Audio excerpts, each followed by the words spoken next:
विदिता ma'am से निवेदन करता हूँ कि हमारा मार्गदर्शन करेंगे, उसके बाद मैच में चलते हैं। नहीं, एक गाना है सर, एक गाना है।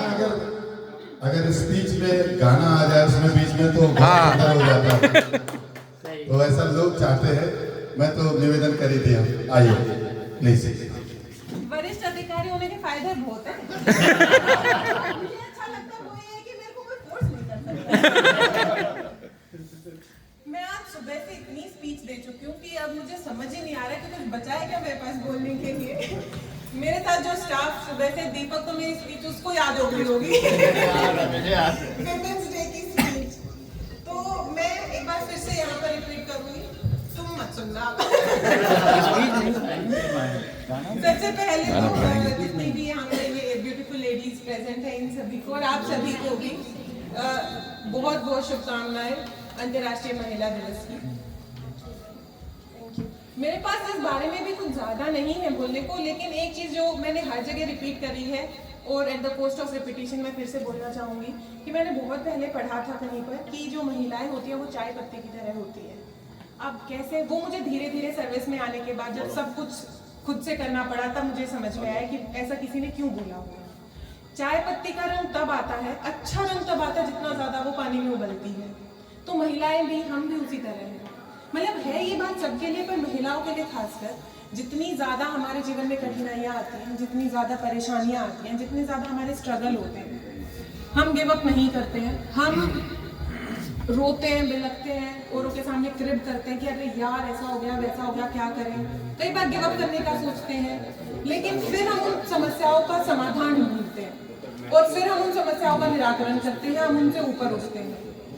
और जब हम इनसे ऊपर उठते हैं तभी हमें रियलाइज होता है कि हमारा ट्रू पोटेंशियल क्या है, हमारी काबिलियत क्या है।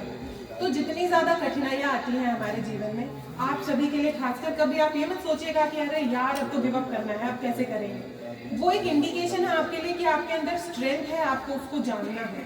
और वो समस्या आएगी केवल इसलिए है क्योंकि ऊपर वाले को भी पता है कि आप उसको ओवरकम कर सकते हैं। तो इसी के साथ विमेंस डे का तो की स्पीच मैं यहीं पर समाप्त करती हूँ। अब आई डोंट हैव वर्ड्स, मतलब जैसे आप लोगों ने इतनी तारीफ करी, लेकिन मुझे ऐसा लगता है कि देखिए सैलरी तो सभी लोग कमाते हैं, है ना। हम लोग काम कर रहे हैं तो सैलरी मिल रही है, प्राइवेट जॉब में भी मिल रही होती, लेकिन इस शायद इस पोस्ट का फायदा ये है कि हमारे पास वो अपॉर्चुनिटी है जो शायद बाकियों के पास नहीं है।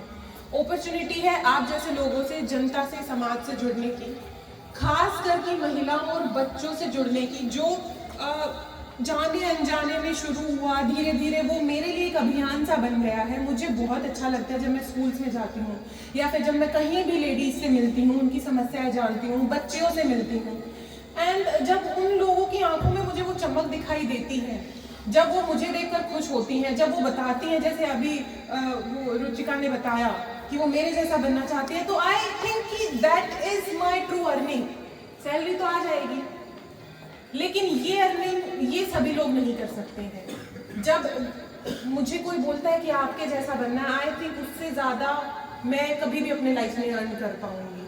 अगर मैं किसी के लिए रोल मॉडल बन सकूं, रोल मॉडल तो बहुत बड़ी बात है। अगर मेरे किसी भी कार्य से या मेरी किसी भी बात से अगर किसी के भी लाइफ में थोड़ा सा भी 1% भी कुछ भी पॉजिटिव चेंज आता है, अगर कुछ भी उस इंसान को, किसी भी इंसान को अच्छा लगता है, उनको लगे कि अरे ये चीज़ करने से मेरे जीवन में सुधार हो सकता है, तो आई थिंक वो मेरी ट्रू सफलता होगी, वो मेरी ट्रू अर्निंग होगी।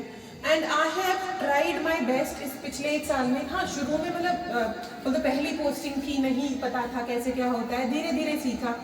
एंड आई ऑल्सो होप कि मैं रहूँ यहाँ पे नागौर में रहूँगी कुछ समय तो और रहूँ, क्योंकि अभी आप जैसे अच्छे लोगों से मिलना हुआ है, अभी वो स्कोप है हमारे पास, बहुत स्कोप है काम करने का, स्पोर्ट्स की फील्ड में या फिर बच्चियों के लिए कुछ करने का बहुत स्कोप है। आई ऑल्सो वांट कि अभी जो कॉन्टैक्ट्स बने हैं उनका मैं बेनिफिट करूं, और जो शायद उतने प्रिविलेज नहीं हैं जितने आप और हम लोग हैं, उनके लिए हम कुछ कर पाएं।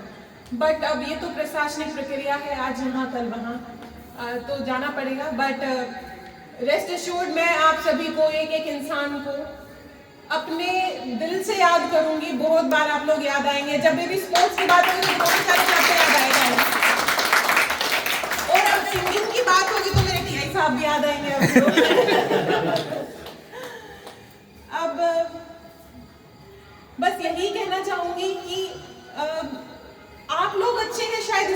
अच्छी हूँ। आप लोगों का भी तो रिस्पॉन्स हमेशा बहुत अच्छा रहा है। जब भी मुझे कुछ चाहिए था, हमने जब बैडमिंटन टूर्नामेंट ऑर्गेनाइज कराया तो मैंने संजय जी को बस एक फोन किया था, उन्होंने बोला अभी आते हैं अभी। और मतलब वो पूरे टाइम वहाँ पर रहे, अरुण जी रहे। कोई भी हमारा आयोजन रहता है, कोई भी कार्यक्रम रहता है, केवल एक बात बोलने की देर रहती थी कि बस ये आयोजन करना है और आप सभी लोग वहाँ पर रहते थे। तो आप लोगों का रिस्पॉन्स अच्छा है, आप लोग अच्छे हैं इसलिए मैं अच्छी हूँ। मैं तो बस यही कहना चाहूंगी, आप अपनी इस अच्छाई को बनाए रखिएगा। छतरपुर आइएगा, कोशिश करेंगे मिलने।